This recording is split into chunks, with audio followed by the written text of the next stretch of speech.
Hey y'all, and welcome back to Behavior with Brantley. This month we are going to be talking about behavior intervention plans. This is episode 2. In case you missed it, last time we talked about functional behavior assessments, and that was like super in depth.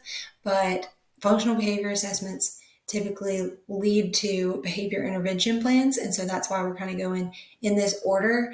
Behavior intervention plans typically have a lot of the same information as FBAs, so we'll be really careful about going over that so that you guys know what the actual difference is between the two of them and how to implement the two of them. So as we move forward, I just want to go over kind of what we'll be talking about. So the first thing, like I said, what is a BIP? I want to make sure that you guys are really solid on your understanding of what a BIP is. And then we're going to break it down into how to actually build out or develop a BIP. So then we'll be talking about identifying the behavior, which hopefully you did during your FBA, replacement behaviors, and designing strategies and interventions, as well as crisis plans. One of the biggest differences between FBAs and behavior intervention plans is that introduction of the crisis plan. So we are going to go over that in quite a bit of detail. But then finally, of course, we want to talk about communication and what that communication will look like to share this BIP to other people. So again, what is a BIP? BIP is a blueprint for behavior change is how I like to word it. So basically it's just a step-by-step, this is what we need to do to change this behavior. So as I mentioned, the FBA and the BIP are pretty similar, so just some differences between the two. The FBA will actually focus on why a behavior occurs. We want to figure out what's going on, what's causing the behavior, whereas the behavior intervention plan attempts to address that specific behavior. We try to figure out, these strategies that will absolutely work on this behavior, as opposed to just figuring out why the behavior is actually happening. An FBA is a bunch of assessments, and we want to figure out the function of the behavior during that, whereas the behavior intervention plan is a plan, obviously, and it just outlines exactly what we're going to do to address a behavior to hopefully increase appropriate behaviors and decrease inappropriate. An FBA is a detailed process of gathering the information. So it's not that we're actually putting much into, that we're not putting many strategies into place during FBAs. We may throw out a couple here and there, but a BIP is where we actually really build out those strategies that we're going to use. So FBA is more information gathering, whereas a BIP is more about coming up with a plan. And then finally, the information that's gathered in the FBA can end up leading to the development of a BIP. But with a BIP, you're not collecting that data to create anything further. You're just collecting it to make sure that the interventions and strategies that we have planned out are carried out with fidelity and they're actually effective. So, because we don't want you doing any extra work for no reason. So we want to make sure these behavior intervention plans are actually useful. So how does it actually work?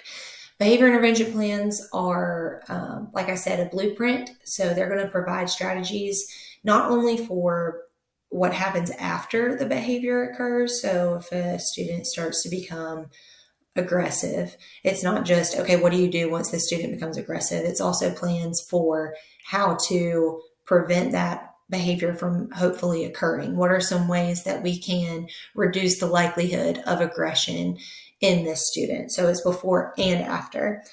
A lot of it revolves around changes in the environment. So not to say the student needs to move to a different school, not to say the student needs to move to a different classroom, not like that. I just mean changing the environment up so that it is more conducive for making these behavioral changes. So a lot of teachers already do this by putting a student who is more likely to get distracted, they put them at the front of the classroom. That's a change in the environment. They're removing those distractions by putting them towards the front so they can't see their peers as much. So that kind of thing is what I mean by changes in the environment. It also includes those strategies for how to teach the replacement behaviors. I'm going to go more in depth about replacement behaviors in a little bit, but we're trying to teach what we're going to change out. We're going to switch out the behavior that's happening now that's inappropriate. We're going to switch it with something that we actually do want to see. And obviously, those are things that we need to teach. They're not things that are naturally occurring with this student. So we want to teach that behavior. What are ways that we can teach it? It also, honestly, it gives the adults instruction. So behavior intervention plans are actually going to change a lot of the adult behavior as well as the student's behavior. So the adult behavior is going to have to change in order for the student's behavior to change. Not saying that anybody in particular is a trigger, but there are things that we do as teachers that could trigger or could cause a inappropriate reaction. So not only like before the behavior happens, the triggering, but then also things that we do once the behavior is occurring.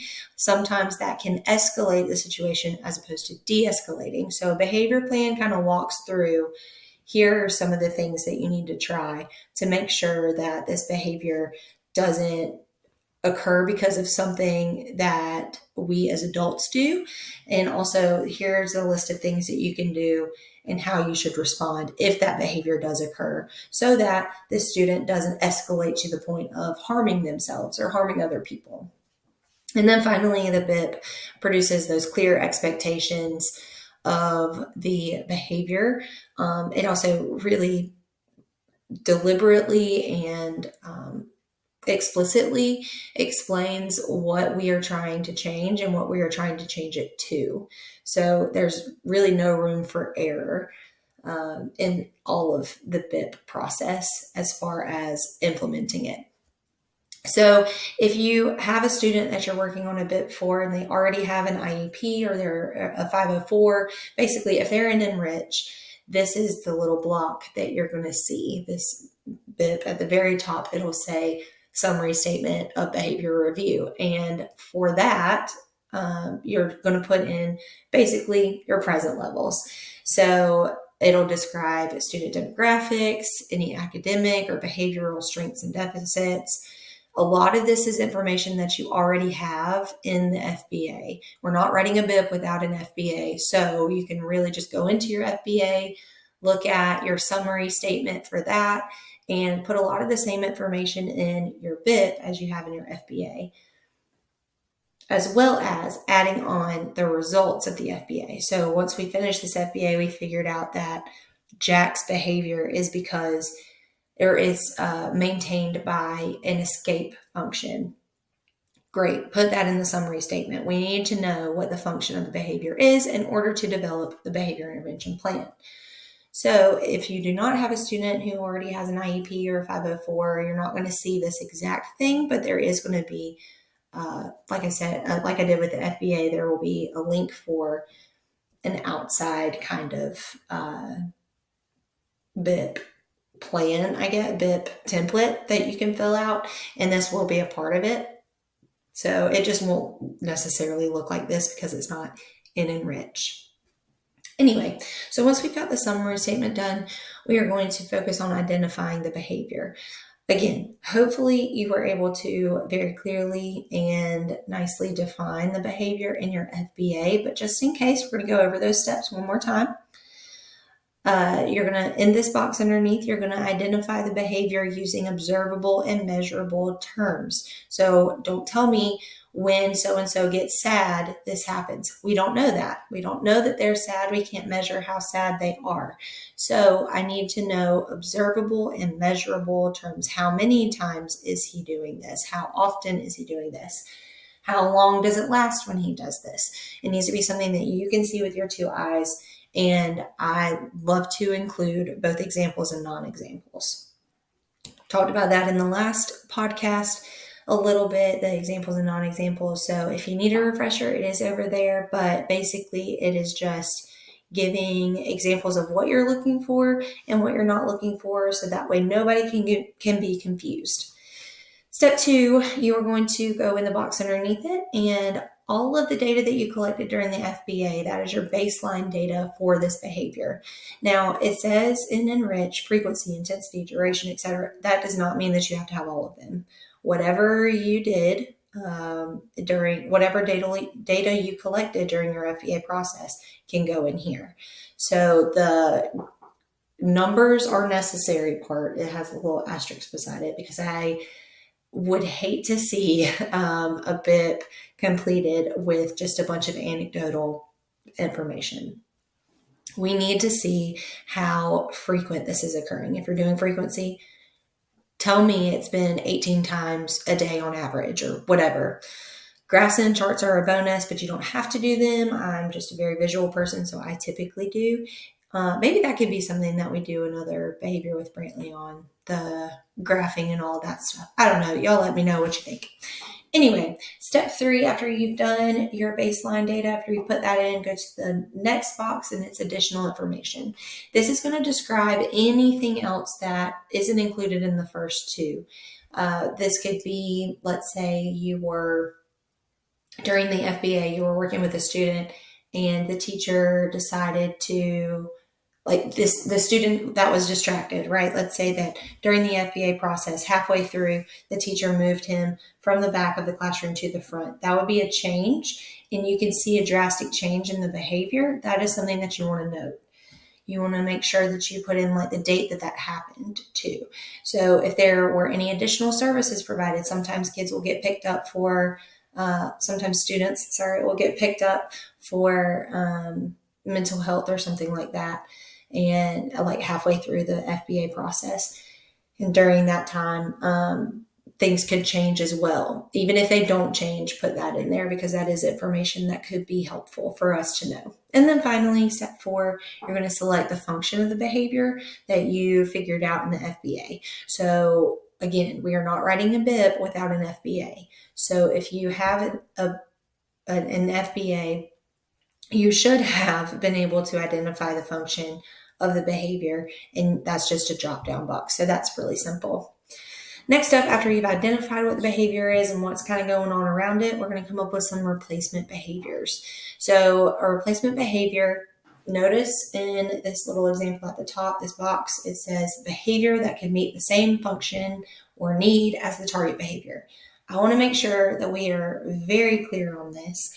A replacement behavior has to serve the same function as the target behavior.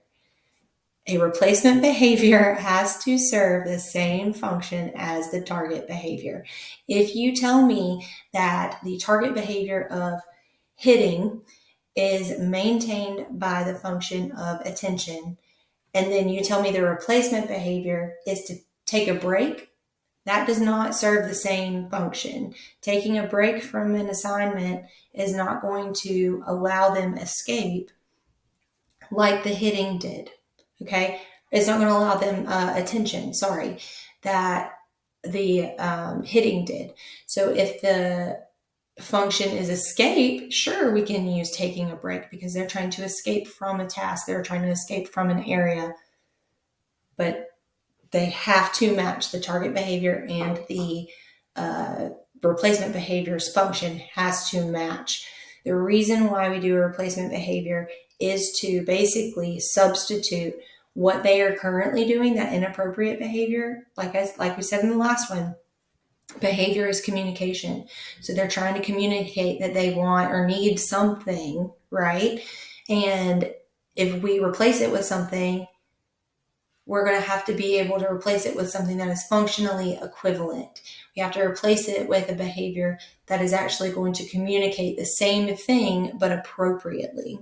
So some examples of that, if you have a behavior that is maintained by attention, some very appropriate ways to request attention would be raising your hand to ask for help, using visual cues like break cards, or I've seen some people do sign language to request to go to the bathroom or something like that.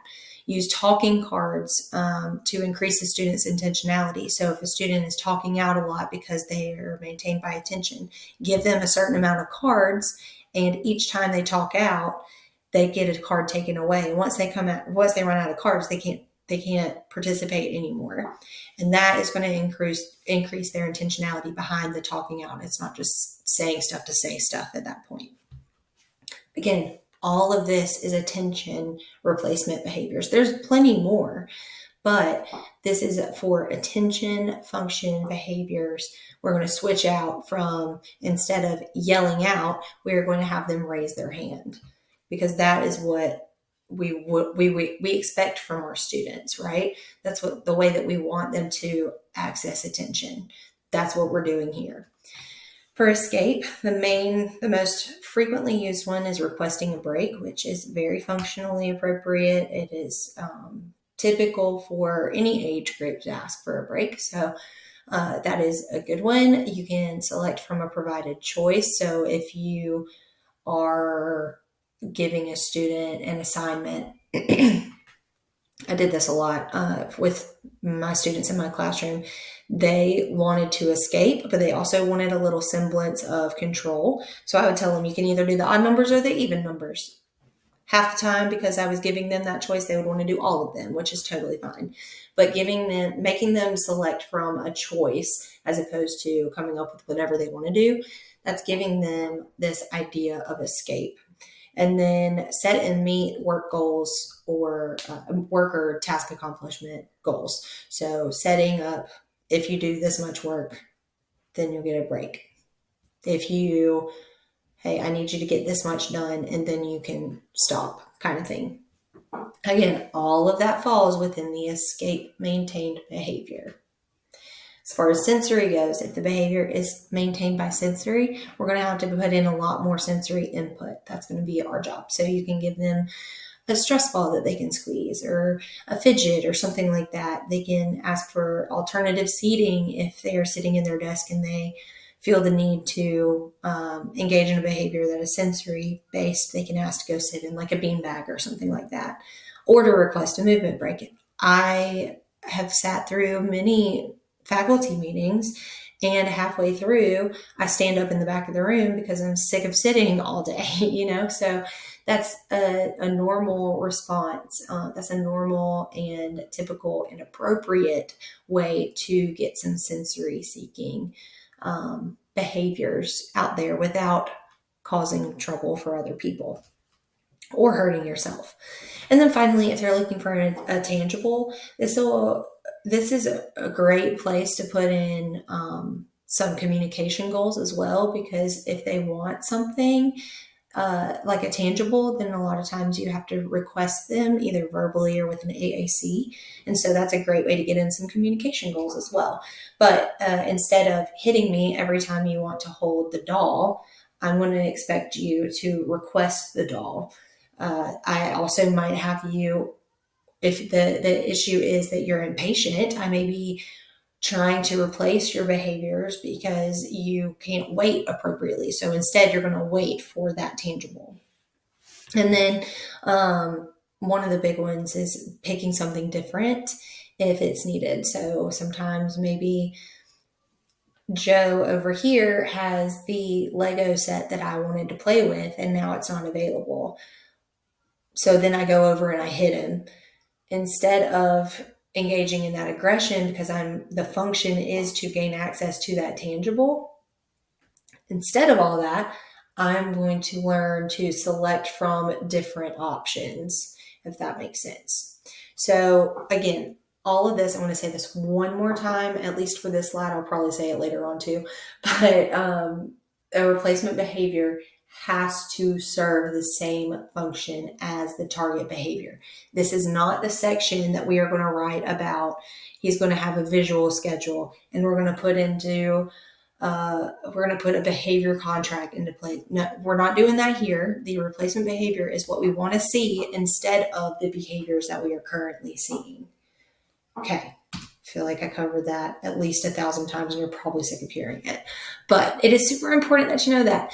This next section, the describing the skills to be taught, that is where we're going to put in the strategies that we'll use. So break down the skill if you have to. There are a lot of skills that go into requesting for a break. You have to teach them how to take a break appropriately. take a break appropriately. You have to teach them how to request that break appropriately. You have to teach them to return from that break appropriately. All of this stuff you have to break down. And so in this section, this is going to be really detailed about, I'm going to teach this by doing this. I'm going to teach this part of the skill by doing blah, blah, blah. I would also include any materials. So a lot of times, like I said, with the break example that I was just talking about, a lot of times, like I said, you have to come back appropriately at a certain time. You can't just take a break and then never come back, right? So you might use a timer. So you're going to include that timer. You're going to include, if you're using a timer, are you as the teacher going to start it, or is the student going to start it? You're going to include that in there, like how they start the timer, how they keep track of their time. And then also don't forget about what happens after the skill is completed appropriately. What are you going to do? How are you going to reinforce that behavior? I go ahead and put that in there too. If this happens appropriately, blah, blah, blah, blah, blah, he gets 5 extra minutes or something, whatever it is. Then in the box below that, we get into a little bit more of the logistics, I guess. What is the frequency? Like, how often are you going to be teaching these skills? I will go ahead and say, for the younger students that we are working with, they probably are going to need you to teach it to them daily, if not more than that. They're probably going to need a lot of exposure. Even the older students, actually, I take that back. Our students are going to need a lot of exposure. So whenever you're writing this behavior intervention plan, throw out there that you're going to expose them, you're going to teach them this many times. You're going to teach them this frequently, but then also put in there that you are going to fade this over time as needed. You don't have to teach them every single day. You don't have to read a social story with them every single day if they're actually responding appropriately. I don't have to read the social story to him for every single day for 5 months after he's been appropriately requesting a break and returning from the break for the past 3 months. We don't have to do that. Okay. So put in there that it'll be faded as appropriate or as needed. And then at the bottom, I also use generic terms instead of specific names. Don't put in there, Miss B will work with blah, blah, blah, blah, blah. Put in there that the teacher will, or the assistant will do blah, blah, blah, blah, blah.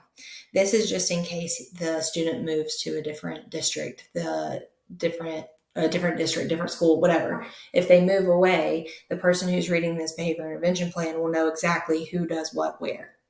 Okay, so that is the point of this behavior intervention plan, of any behavior intervention plan, is to make it so obvious what is expected that anybody who picks it up and reads it could implement it.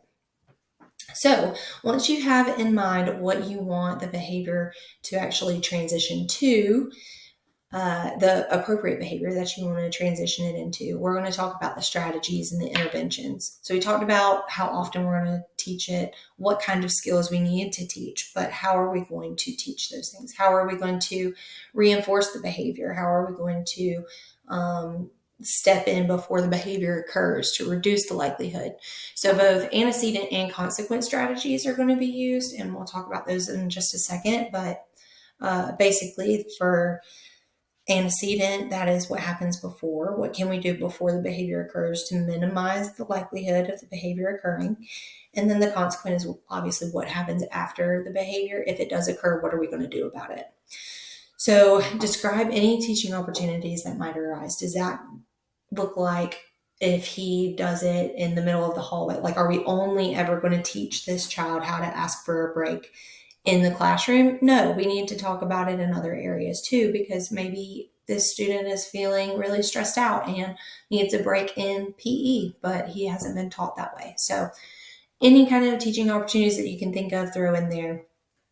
The interventions that you guys planned out, put in there as well. So if this is the section where we're going to throw in using the visual schedules, using timers, using these things to kind of encourage this behavior to occur more. So typically the interventions that you're going to use are not going to be used to reduce the it's going to be used to reduce the target behavior, but increase the replacement behavior. So if you use a token board, put that in there. If you're using a behavior contract, put that in there and explain what each of these look like and how they're going to be used. Like I said before, make sure that you are wording this so that anybody who reads it will know exactly what they need to do. Because if the student does move, the behavior intervention plan goes with them, and the next school needs to know, here's what we've been working on and here's what kind of works. So let's move back to the antecedent and consequent strategies and go over what those are. Some examples of those, like I said, the antecedent strategies are just what you do ahead of time to try to prevent the behaviors from happening. So some examples of that are visual supports. I will say it again, visual supports. The first thing I'm going to ask you to do is get some kind of visual. If I come to observe you and you want me to work with this student, the first thing I'm going to do is tell you, let's get them some visual supports. You can never have too much. I told somebody recently too, like, it's not just for the student, it's also for you as the teacher. I had students asking me 6, 7, 8 times, Miss B, what do we do? Miss B, what do we do? If I had the visual support, well, I did have the visual support, so it helped out. But if they had it on their desk, maybe they wouldn't have asked me, but I had it at the front of the board. And after the 6th or 7th time that I said it, I started getting frustrated. So instead of actually repeating myself, all I had to do was point at the picture of what they were supposed to be doing. And that greatly reduced my stress. That greatly reduced my frustration with them. So highly, highly, highly recommend some visual supports. I will tell you to implement them if you do not have them already and I come see you. Anyway, moving on from that, we also want to try to use non-contingent reinforcement as much as possible. So if there are any opportunities, non-contingent just means obviously that you don't have to do anything to get it. This is very powerful for our attention-seeking students. The attention-seeking students that we have, if you are able to just spend some time with them ahead of time, spend a lot of time, like talk to them. It doesn't even have to be a lot of time. Just make sure that you're looking at them. Just make sure that you're near them, in proximity to them, ahead of the behaviors occurring. That is going to greatly reduce the likelihood of the behaviors occurring. Now, that is not to say that it's going to stop it, because there are some students who just need a lot of attention that we are not going to be able to provide. But that's why we talk about consequent strategies as well. And then another one is allowing choices. If you allow a child to feel like they have a little bit of control, just pretend that they have control in the situation, they're going to feel a lot better. They're going to be more willing to cooperate. Now, moving on to consequence strategies, this is what do we do when the target behavior happens. We've tried doing the antecedent strategies, but still he decided to get a little bit aggressive. Explain how the target behavior will be addressed. Are you going to redirect? Are you going to restate your expectations? Are you going to use planned ignoring? What are you going to do to try to minimize that behavior, try to de-escalate that situation as much as possible? What are the reinforcement opportunities when the replacement behavior happens? So if you see him engaging in the replacement behavior, are you going to give an immediate reinforcer, or are you going to give them a token? What is that going to look like? And then any redirection strategies that you might have, whether that's restating your expectations or talking or verbally or non-verbally, whatever you want to do, just make sure that you explain exactly what that should look like. Now, the biggest change between an FBA and a BIP are the crisis plans. And a crisis plan is just an action plan that it gives you the step-by-step of what to do if a student is at risk of harming either themselves or other people.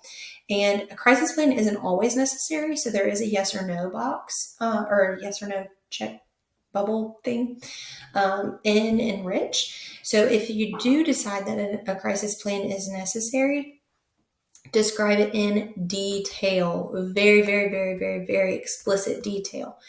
You want to make sure that you focus on the immediate response of any potentially harmful behavior. So if a student does become aggressive and they are going after other students, are you going to evacuate the classroom? Are you going to remove the student from the classroom? What are you going to do? How are you going to deal with that? And then it also goes over how we're going to de-escalate the student as well. So make sure that within here, you also put in who will be involved with the implementation. So a lot of times crisis plans that I've written say that the teacher will initiate the crisis plan. She will get support from her teacher assistants as needed. And I typically say after 30 minutes being removed from the classroom, or after 30 minutes of the crisis plan being implemented, or however it's worded, that's whenever administration would be called, and administration would then make the decision on how to move forward.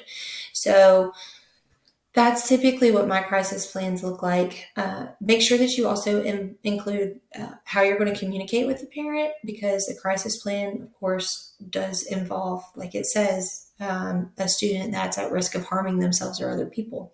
And so parents need to know about that. Guardians need to know about that. So make sure that you put in there how parents are going to hear about it, basically. One more thing that I didn't put on the slide, but I also put at the very bottom of the crisis plan, typically I just say, everyone involved in the implementation of the crisis plan has been CPI trained and certified. If a student is at risk of harming themselves, CPI procedures may be needed, may be necessary, but they've all been trained appropriately, basically. So I would put in here, because during a crisis would be the only time where you would have to implement like disengagement or blocking type things. So I do put that in there just to kind of cover our bases a little bit more. Now, again, with the crisis plan, I mentioned, you need to be communicating with your parents really well, but not just them. We should also consider how progress monitoring data, any changes or whatever about the BIP, it should be communicated to all the team members, because everyone should be implementing this plan as it's written. So within this little communication provision, make sure that you put in there how you're going to communicate, whether that's going to be through quarterly progress monitoring, whether it's going to be through weekly check-ins or whatever it is. Also explain what data you're going to be collecting. So if it is aggression, typically we want to see frequency. If you are comfortable with continuing with ABC data, sometimes that can be a lot of information, but if you feel comfortable with it, go for it. Daily point sheets, whatever data collection that you are going to use to track this behavior, put in there. Make sure that everyone knows what they're tracking. Make sure that you put in who needs to be informed, and that's typically going to be anyone within your classroom, anyone within your school, parents and guardians, that kind of thing. So some students, let's go back to the replacement behavior slide in your brain and think about how in the tangible section it talked about appropriately requesting an item. That is, like I said, a communication goal. And so maybe speech should be involved in this bit. Maybe the speech should be included in any updates on how frequently this student is communicating. Just a suggestion. Maybe OT needs to be informed, that kind of thing. Just talk about it, figure it out amongst your teams, and then also determine how often progress will be reported. But make sure that this is a realistic expectation. If you tell them that you are going to be sending home a daily checklist, if you click that, then you have to do it daily. You have to do it daily. And if you don't think that you can do that, then don't say that. Just say a weekly note. Simple. Anyway, as I said, this communication plan should be shared within the classroom. As a teacher, you may have teacher assistants in the classroom with you. They need to be aware of what this BIP says, because they are going to have to implement it as well. Make sure that you have the communication plan within the school. So that includes admin. Make sure admin knows what's up, because like I said, in the crisis plan, you may have that admin will be called and they will have to make the decision, or within the school, meaning OT, PT, speech, that kind of thing. Make sure that you're communicating with them. And then also make sure you communicate within the team as a whole, and that includes with parents. So it could look different for each one. You probably don't need to do a daily checklist within the school. Like your admin will probably be very upset with me if I tell you to send daily checklists to their office every single day of the student that you wrote this BIP about. They're probably not going to like me for that. I'm not saying that. Please don't do that. I'm just saying make sure that there is a way that you are keeping everyone informed. And then finally, the last thing that you're going to do is come up with the behavior plan review dates. Typically, you want to do this at least yearly. A lot of times, the easiest way is just to review it during an annual IEP review.